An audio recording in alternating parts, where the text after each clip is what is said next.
ஆரம்பிக்கிறதுக்கு துணையாக இருந்த ஆர்ஜிசிக்கு நன்றி சொல்லிவிட்டு, இது படம் எப்படி ஆரம்பித்தது அப்படின்னா, நான் கூகுள் குட்டப்பான்னு ஒரு படம் ஸ்டார்ட் பண்ண அப்போவே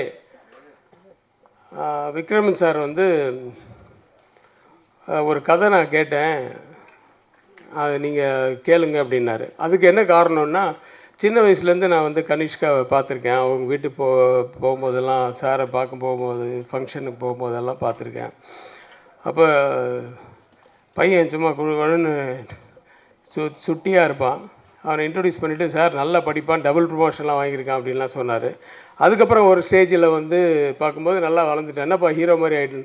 ஆமாம் சார், நடிக்கணும்னு ஆசைப்பட்றான், நீங்கள் ரவிக்கு நீங்கள் தான் உங்கள் படத்தில் இன்ட்ரடியூஸ் பண்ணணும் அப்படின்னாரு. அப்போது சும்மா சொன்னது தான். ஆனால் அது வந்து பல வருடங்கள் கழித்து அது நடந்திருக்கு. அப்போ விக்ரம் சார் வந்து ஒரு கதை கேளுங்கன்னு அனுப்பிச்சார். அவர் வந்தார். அப்போ அந்த கோவிட் பீரியட் ஆரம்பிச்சது. கிட்டத்தட்ட 1.5 வருஷம் என் ஆஃபீஸில் உட்காந்து அவங்க அசிஸ்டன்ஸு நம்ம அசிஸ்டன்ஸ் எல்லாம் சேர்ந்து ஒரு பெரிய ஸ்க்ரீன் ப்ளே பண்ணோம். ஒரு 4 நாளில் பூஜை அப்படின்னும் போது எல்லா டைரக்டர்ஸுக்கு இப்போ இன்றைக்கி வந்திருக்க மாதிரியே இன்னும் ஜாஸ்தியாகவே எல்லாருக்குமே அவர் சொல்லிவிட்டு, அந்த பூஜை பண்ணணும் பெருசாக அப்படின்னு சொல்லி நம்ம எல்லாம் ஃபிக்ஸ் பண்ணி ஆர்டிஸ்ட்டுக்கெல்லாம் அந்த படத்தில் நடிக்கிறவங்களுக்கெல்லாம் அட்வான்ஸ் எல்லாம் வேறு கொடுத்தாச்சு. திடீர்னு அவர் உடம்பு சரியில்லை அப்படின்ட்டு போயிட்டார். அதில் ரொம்ப அப்செட் ஆகிட்டாங்க விக்ரமன் சாரும் கனிஷ்காவும். அது வந்து எனக்கு ரொம்ப கஷ்டமாக இருந்துச்சு. என்னங்க இதுக்கு போய் அப்செட் ஆகிறீங்க? அது இல்லைங்க இமீடியட்டாக வேறு கதை பண்ணலாம், நானே டைரக்ட் பண்ணுறேன், இல்லைனா என் அசிஸ்டன்ஸ் வச்சு டைரக்ட் பண்ணுறேன் அப்படின்னு சொல்லிவிட்டு இப்படி ஒரு கதைகள் கேட்டு, அந்த கதையில் நானும் வந்து விக்ரமன் சாரம் கேட்டு, அதில் ஒரு கதை வந்து எங்களுக்கு சுமாராக தான் பட்டுது. ஆனால் அந்த கதையை வந்து சூரிய கதிர் அந்த கார்த்திகெல்லாம் உட்காந்து வந்து அந்த ஸ்க்ரீன் ப்ளேவே டோட்டலாக மாற்றி அந்த கதையாசிரியருக்கெல்லாம் பணம் கொடுத்தாச்சு சார், பகீரா சார். அந்த கதையாசிரியர் கூப்பிட்டு அவருக்கு ஃபுல் லாங்குவேஜுக்கு கொடுத்துட்டு, அதுக்கப்புறமா அந்த கதையை வச்சு இவங்க அந்த கதையாசிரியர் வந்து எங்கள் படத்தை பார்த்துட்டு, சார் இது நான் பண்ண கதையே இல்லையே சார்னு சொல்கிற அளவுக்கு அது வேறு மாதிரி ஆயிடுச்சு சார், இன்னும் சூப்பராக இருக்குது சார் அப்படின்னு சொல்லி பாராட்டுற அளவுக்கு இவங்க அந்த கதையை பண்ணி வச்சுருந்தாங்க. அதுக்கப்புறம் அப்படி ஸ்டார்ட் ஆனது தான் இந்த படம். இதில் நான் வந்து முதல்ல நன்றி சொல்ல வேண்டியது திரு சரத்குமார் அவர்கள். ஏன்னா நான் வந்து ஒரு 10 படம் அவர் ஹீரோவை வச்சு பண்ணிட்டேன். ஆக்சுவலாக என்னோட முதல் படத்தில் அவர் ஒரு சின்ன ரோல் பண்ணியிருந்தா கூட அதுதான் அவருக்கு ஃபஸ்ட்டு பாசிட்டிவான ரோல். அதில் அந்த ஒரு சிபிஐ ஆஃபீஸராக வருவார். ஆனால் அவர் தான் வில்லன் மாதிரி தெரியும், ஆனால் அது பாசிட்டிவான ரோல். அந்த படத்துலேருந்து நான் கண்டினியூஸாக ஒரு 10 படம் நாங்கள் ஒர்க் பண்ணிட்டோம். ஸோ அவரை போய் கேட்குறேன், இது மாதிரி நான் என் கம்பெனியில் ஒரு படம் பண்ணுறேன். அப்படியா சார், ஓகே. ஹீரோ சார், நான் இப்போ ஹீரோவாக புக் பண்ண வரல, ஹீரோ கூட வர மாதிரி ஒரு கேரக்டர், அருமையான கேரக்டர். ஆனால் அப்படியே ஒரு மாதிரியே பார்த்தார். இல்லை சார், விக்ரமன் சார் பையன்தான் ஹீரோ. ஓகே அப்படின்ட்டார். ஏன்னா விக்ரமன் சாருடைய சூரிய வம்சமும் அவரும் விக்ரமன் சாரும் ரொம்ப ஃப்ரெண்டு, அதையும் அவரால் மறக்க முடியாது. அதனால் எனக்கும் விக்ரமன் சாருக்கும் அவர் நட்பு பாராட்டி அந்த படத்தில் வந்து ஒரு அருமையான கேரக்டர், நல்ல ரொம்ப தட் இஸ் கோஆப்ரேஷனோட இந்த படத்தை முடிச்சு கொடுத்துருக்காரு. அவருக்கு நன்றி சொல்கிறேன். சொன்ன அந்த ஸ்க்ரீன் பிளே வந்து எனக்கு ரொம்ப பிடிச்சது, விக்ரமன் சாருக்கும் பிடிச்சது. அதுக்கப்புறமா அந்த ஷூட்டிங்க்கு நான் நிஜமாகவே அவங்க என்ன எடுக்கிறாங்கன்னு நான் போய் ஒரு நாள் கூட பார்க்கவே இல்லை. இது வந்து அவங்களுக்கும் தெரியும். சரத்குமார் சாரை பார்க்கணுமே மரியாதை நிமித்தமாக அப்படின்ட்டு அவரை பார்க்கறதுக்கு ஒரு நாளும், சமுத்திரக்கனி சாரை மரியாதை நிமித்தமாக பார்க்கணுன்னு ஒரு நாளும், கௌதம் வாசுதேவன் சாரை பார்க்கணுமேன்ட்டு மரியாதைக்கு ஒரு நாளும், சித்தாராவை பார்க்கணும்னு பூஜை அன்னைக்கே பார்த்துட்டேன். ஸோ இது வந்து இப்படி தான் அவங்கள மட்டும் சந்திச்சுட்டு வந்திருக்கேன். அந்த 4 பேர் மட்டும் பார்த்துட்டு வந்தேன் தவிர ஷூட்டிங் ஸ்பாட்டில் உட்காந்து நான் வேடிக்கை பார்க்க அவங்க எப்படி பண்ணுறாங்கன்னு நான் கேட்கல. ஆனால் ஒவ்வொரு நாளும் ஒவ்வொருத்தரையாக கேட்பேன், எப்படி பண்ணுறாங்கன்னு. சரஜியோட பின்றானுங்க சார் உங்க ஆளுங்க அப்படின்னுவாரு. அதுக்கப்புறம் Gautham Vasudevan they very clear அவங்க வந்து என்ன வேணும்னு அவங்களுக்கு தெரிஞ்சிருக்கு, ரிப்பீட்டடாக எந்த ஷார்ட்ஸுமே எடுக்க மாட்டாங்க அப்படின்ற மாதிரிலாம் அவங்க பாராட்டினாங்க. ஸோ இப்படி ஒரு முடிவு வாங்கப்பா.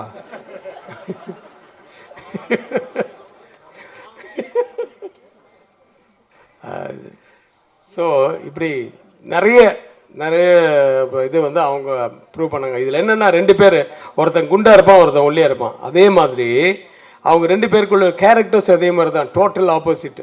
ஒருத்தன் வந்து டஃப் கை, அந்த சூரிய கதிர் குண்டாக இருக்கிறவன், அவனுக்கு வேணுன்றது வேணும், அது எதுவாக இருந்தாலும் அவன் வந்து அது ஒரு மீறி இல்லை அது வேண்டான்னு கொஞ்சம் வேறு மாதிரி சொன்னால் அவன் வந்து டிஸ்கஷன்லேயே அப்படி தான் ரொம்ப சத்தமாக பேசி எல்லாம் ஆர்கியூ பண்ணுவான். ரே என்னடா அது சீன் அது எத்தனையோ படத்தில் வந்துச்சு சார், என்னென்ன இல்லை சார் நல்லா இருக்குது சார் இங்கே எது பயங்கரமாக கத்துவான். திடீர்னு ஒரு மாதிரி தலைலாம் வலிக்கும் அவனுக்கு.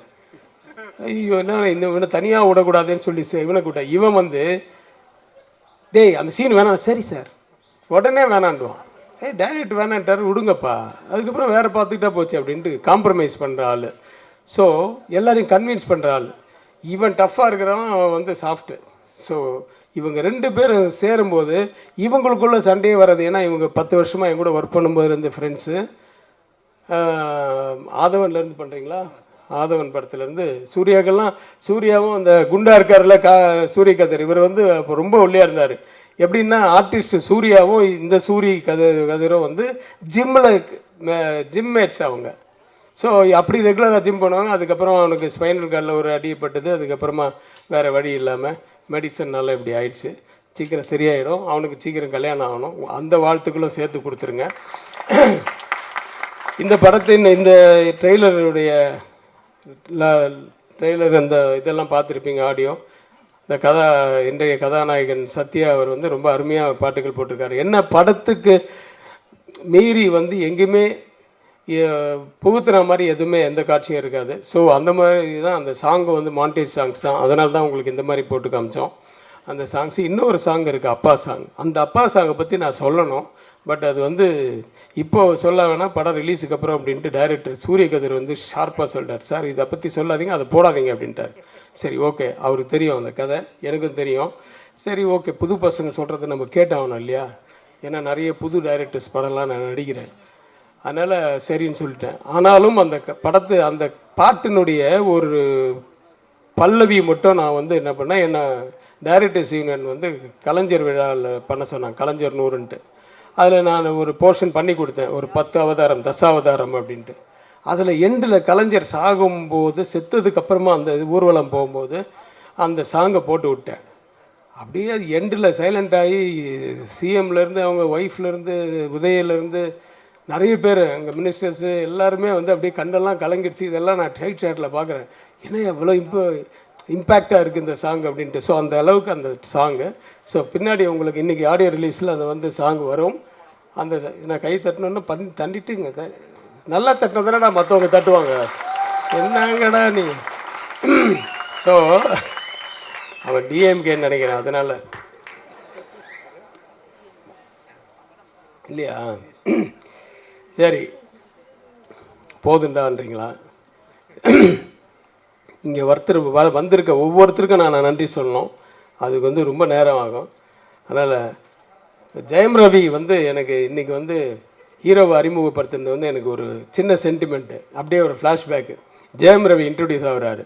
நாங்கள் வந்து தசாவதாரமா இல்லை ஏதோ பஞ்சதந்திரமா இல்லை தெனாலி படம் ஷூட்டிங்கு. கமல் சார் வந்து இவரை இன்ட்ரடியூஸ் பண்ணுறாரு, கிளாப் கொடுக்குறாரு, நான் கேமரா ஆன் பண்ணுறேன். அப்படி தான் இவர் இன்ட்ரடியூஸ் ஆனார் தெனாலியும் போது.